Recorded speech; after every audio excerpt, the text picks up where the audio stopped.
Praise lord.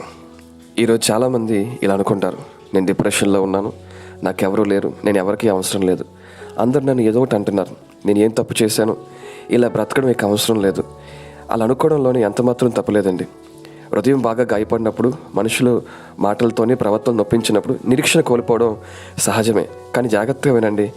118వ కీర్తన 17వ చరణంలో ఇలా రాయబడి ఉంది, నేను చావను సజీవుడినై దేహవ క్రియలు వివరించదను. ఈ మాట దావీదు మరణం అంచుల దాకా వెళ్ళినప్పుడు చెప్పినది. దావీదు చుట్టూ శత్రువులు ఉన్నారు, అతడు ఒంటరిగా ఉన్నాడు, ప్రాణం పోయేంత బాధలో ఉన్నాడు. కానీ చివరిలో దేవుడు అతన్ని పైకి లేవనెత్తాడు. అందుకే దావీదు ధైర్యంగా చెప్తున్నాడు, నేను చావను, బ్రతుకుతాను, ఎందుకంటే దేవుడు నాతో ఉన్నాడు. ఈరోజు దేవుడు నీతో కూడా ఉన్నాడు. నీ జీవితంలో ఇంకా చాలా గొప్ప అధ్యాయాలు ఉన్నాయి. ఈ ప్రస్తుత స్థితి ముగింపు కాదు, ఆత్మహత్య చేసుకోవడం పరిష్కారం కాదు. నీ దీనస్థితిని, నీ వేదన, నీ కన్నీళ్లను అన్నింటినీ దేవుడు చూస్తున్నాడు. నీవు ఎంతో విలువైన వాడవు, నిన్ను దేవుడు ప్రేమిస్తున్నాడు. నిన్ను ఈరోజు విరిగిపోయిన పరిస్థితుల్లో దేవుడు విడిచిపెట్టడు. నువ్వు చావడానికి కాదు, బ్రతకడానికి పుట్టావు.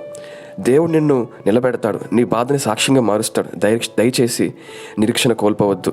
నువ్వు ప్రత్యేకమైన వాడు, నీ జీవితం చాలా ప్రాముఖ్యమైనది. ఒక్కసారి ఈ ప్రార్థన చేయి.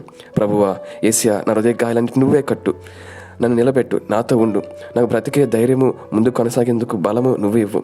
నువ్వు నాతో ఉన్నావు కాబట్టి నాకు నిరీక్షణ ఉంది. ఆమేన్. దేవుడు మిమ్మల్ని దీవించునుగాక.